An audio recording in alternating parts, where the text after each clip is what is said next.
Driver Shankar Goud మృతదేహం Hyderabad DRDO Apollo ఆసుపత్రి నుంచి ఆయన స్వస్థలం చేరుకుంది. వరంగల్ జిల్లా నర్సంపేట మండలం ముత్తోజిపేటకు శంకర్ గౌడ్ స్వస్థలం. ఇవాళ శంకర్ గౌడ్ అంత్యక్రియలు జరగనున్నాయి. దీంతో ముత్తోజిపేటకు భారీ సంఖ్యలో ఆర్టీసీ కార్మికులు, పలు పార్టీల నేతలు చేరుకుంటున్నారు. ప్రస్తుతం ముత్తోజిపేటలో విషాద ఛాయలు అలుముకున్నాయి. ఇవాళ జరుగుతున్న శంకర్ గౌడ్ అంత్యక్రియల్లో కేంద్ర మంత్రి బండి సంజయ్ పాల్గొంటారనే సమాచారం. దీంతో స్థానికంగా టెన్షన్ వాతావరణం నెలకొనడంతో భారీగా పోలీసులు మోహరించారు. శంకర్ గౌడ్ మృతికి నిరసనగా ఇవాళ ఉమ్మడి జిల్లా బంద్ కు ఆర్టీసీ జేఏసీ నేతలు పిలుపునిచ్చారు.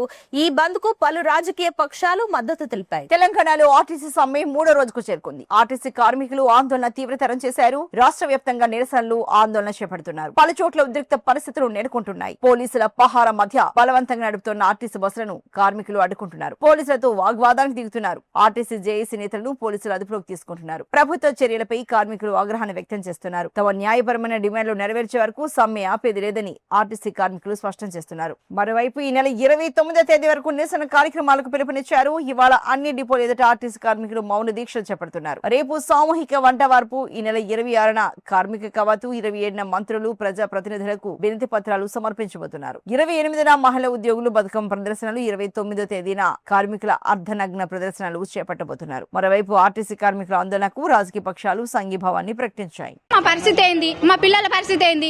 పొద్దున 5 గంటలకు వచ్చినాము, మాకు తిండి లేదు, నీళ్లు లేవు, నిప్పులు లేవు, ఏం లేవు. టికెట్ ఎవరేమన్నారు? పైసలు పెట్టాలి, పోతారు, ఉన్నోళ్ళు పోతారు. ఇన్ని రోజులు పోలే, మా ఏడుస్తున్నారు, మా పిల్ల ఏడుస్తుంది. మా పరిస్థితి ఏంది? ఆడపిల్లలు ఎవరిని నమ్మి పెడతాం సార్ మేము? ఇయ్యాల రేపు నమ్మరాకుండా ఉంది రోజులు. ఏమన్నా అయితే మాకు వస్తాడా రేవంత్ రెడ్డి? ఆడోళ్ళకే ఫ్రీ బస్ అంటాడు, ఏమేమో చేస్తాడు. ఇట్లా రోడ్ల మీద ఎంతసేపు అయింది? 5 గంటలకు వచ్చిన, నీళ్లు లేవు, ఏం లేవు. మేడం ఇప్పుడే ఫోన్ చేసింది సార్, ఇప్పుడే ఫోన్ చేసి మీ వల్ల ఎవరన్నా పంపి అని అంటుంది. ఎవరున్నారని పంపించాలని అంత దూరము? నేను సింగూరు పోవాలి, మాకు అక్కడ ఎవరు లేరు తెలిసిన వాళ్ళు. పిల్లలందరూ వెళ్ళిపోయారమ్మా, మీ పిల్లలే ఉన్నారు, ఎట్లా చేయాలని అడుగుతారు. మేమేం చేయాలి? ఇక్కడ మాకు అందుబాటులో బస్సు లేదు, మేము ఎట్లా పోవాలి? లేని వాళ్ళు మా మధ్య తరగతి కుటుంబాలు ఏం చేయాలి? ఎటు పోవాలి? ఇట్లా బస్సులు బంద్ పెట్టుకుంటే మాకు ఇంకా ఫ్రీ, అన్ని ఫ్రీ. ఏ ఫ్రీ చేసిండు వాడు? ఏ ఫ్రీ చేసిండు? అన్ని హామీలు అన్నాడు, ఏవేవో అన్నాడు, ఏవి ఇయ్యలేడు.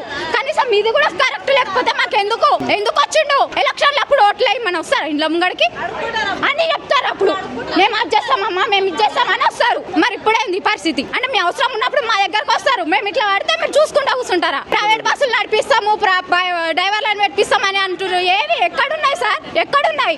ఇక్కడ ఎండలు నిలబడి మాకేమన్నా అయితే ఎవడు పరిస్థితి పడిపోతే నీళ్లు కూడా లేవు సార్. ఎటు పోతే ఎక్కడికి టీ తాగడానికి వెళ్తే బస్సు వెళ్ళిపోతుంది అనే భయం ఉంది. ఇప్పుడు అక్కడ ఏదో బస్సు ఉందంటే ఇక్కడ నుంచి అక్కడికి వెళ్ళినాం, అక్కడ ఎక్కినాక ఇది పోదమ్మా అన్నాడు. అక్కడ నుంచి మళ్ళీ ఇక్కడికి వచ్చినాం. ఏంది సార్ ఇది? ఆట ఆడుకోవాలన్నా?